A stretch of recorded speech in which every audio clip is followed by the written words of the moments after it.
বড়রা একটি কথাই বলে, সংসার সুখী হয় রমণীর গুণে। এখন এই কথাটাই সত্য। হ্যালো এভরিওয়ান, আসসালামু আলাইকুম। আপনারা সবাই কেমন আছেন? আপনাদের জন্য নতুন আর একটু ভিডিও নিয়ে আসলাম। তো ছোটো বাচ্চাদের জন্য কী নিয়ে আসলাম তা আপনাদেরকে একটু শেয়ার করব। ওই ছোটো বাচ্চাদের জন্য কুকিজ বন নিয়ে আসলাম। ওগুলা দুধ দিয়ে বা চা দিয়ে খাওয়া পছন্দ করে।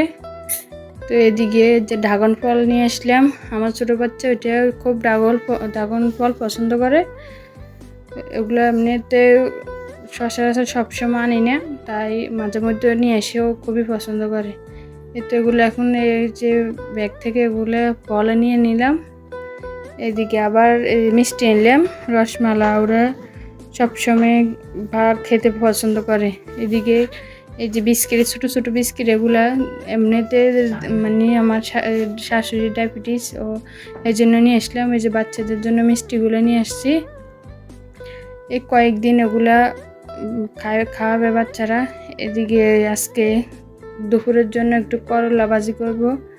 অনেক দিন করলাগুলো ভাজি করি না, তা আজকে ভাবলাম করলাগুলো ভাজি করি। এই যে দেখেন, করলাগুলো লাল লাল করে একদম ভেজে নেব। দুপুরবেলা করলা খেতে অনেক মজা। এই যে পছন্দ করে আমার শাশুড়ি, আমি। তারপরে ওগুলো করলাগুলো ভাজি করব। আর আজকে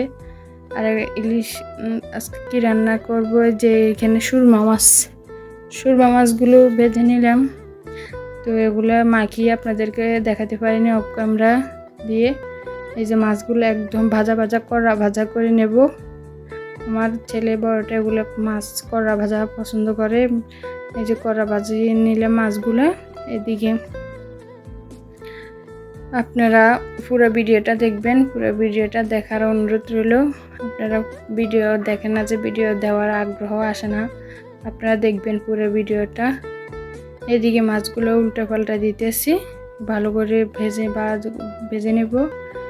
তো আপনাদের সাথে কিছু রান্না শেয়ার করি, আপনারা দেখবেন।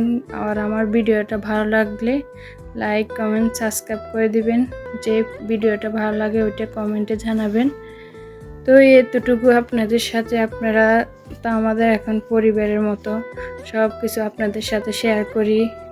এদিকে এই 2টা ইলিশ মাছ নিয়ে হালকা ঝোল করে ঝাল করে পাকালাম।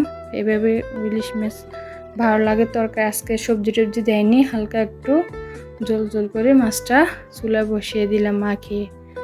তো এতটুকু আপনাদের সাথে শেয়ার করি, আপনারা দেখবেন আমার পুরো ভিডিওটা। এই তো আপনাদের কাছে এটাই দেখাই, যতটুকু পারি এতটুকু চেষ্টা করি। এদিকে চিংড়ি মাছ দিয়ে মিষ্টি কুমড়া রান্না করলাম।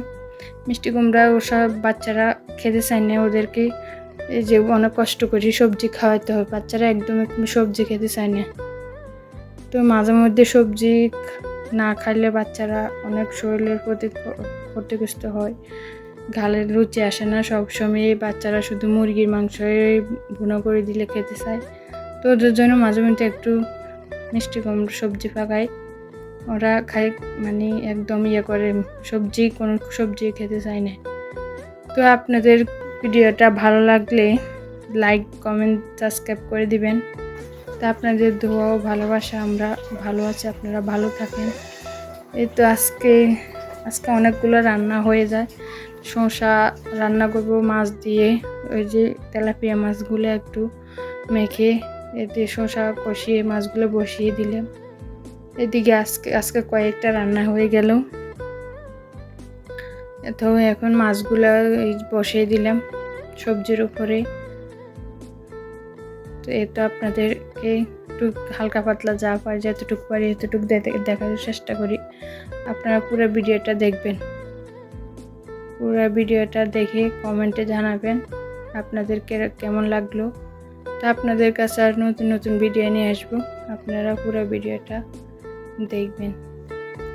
এত সবজিগুলো এখন হয়ে গেল। এদিকে রান্না পুরোপুরি শেষ হয়ে গেল। তো আপনারা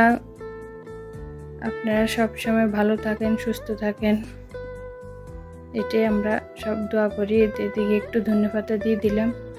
এখন তো ধনিয়া পাতা না দিলে তরকারি এখন ঘ্রাণ হয় না। আগে ধনিয়া পাতাগুলো কত ঘ্রাণ ছিল, এখন ধনিয়া পাতাগুলো ঘ্রাণ নাই।